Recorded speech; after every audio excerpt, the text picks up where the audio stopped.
आज ना आम्ही मासे बनवतोय। हा बघा केवढा मोठा मासा आहे।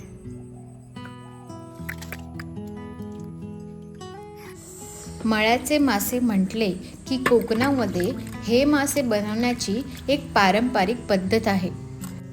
खाऱ्या पाण्यातले मासे हे आपल्याला सहज बाजारात मिळतात, पण गोड्या पाण्यातले मासे म्हणजेच नदीतले मासे हे बनवण्यासाठी आणि हे पकडण्यासाठी खूप मशागत असते। सकाळी एक काकी टोपली भरून माशांचे वाटे द्यायला आल्या हे होत्या। आहेत मळ्याचे मासे, ज्याचं मी चुलीवरती बनवणार आहे। आमच्यापासून समुद्र खूप लांब आहे, त्याच्यामुळे आमच्याकडे नदी जवळ आहे आणि नदी जवळ असल्यामुळे आम्ही नदीतले मळ्याचे मासे खातो आणि हे मासे खूप फेमस आहेत आणि खूप चवदार पण असतात। आता हे कसे बनवतात हे मी तुम्हाला दाखवते।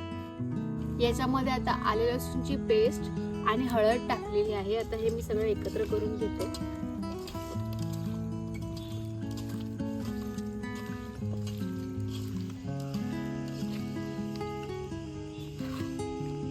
थोडं मीठ,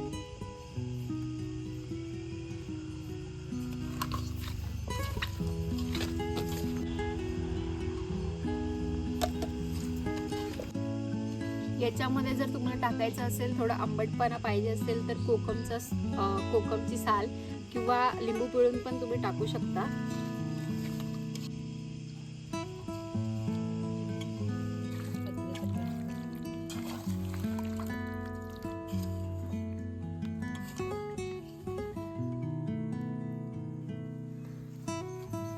आता याला हळद, मीठ, तिखट लावून झालेला आहे आणि मी जसं म्हटलं की तुम्हाला जर आंबटपणा पाहिजे तर तुम्ही कोकम लावू शकता। आता हे मी चुलीवरती ठेवते आणि त्याच्यावरती झाकण ठेवते।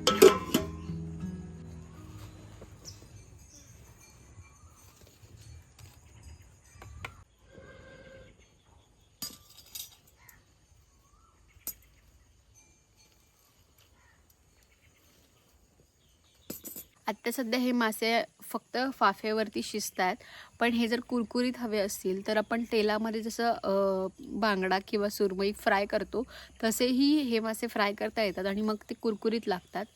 मला तसेच आवडतात। तुम्हाला काय आवडतं ते तुम्ही मला कमेंटमध्ये नक्की सांगा। आई, हे शिजलेत वाटतं ग। नाही हलवत आहे।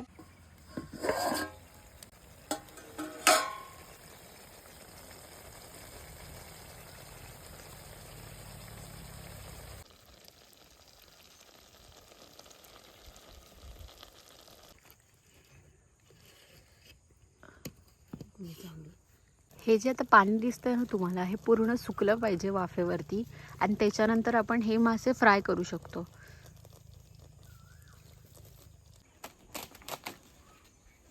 एवढं बस होईल ना?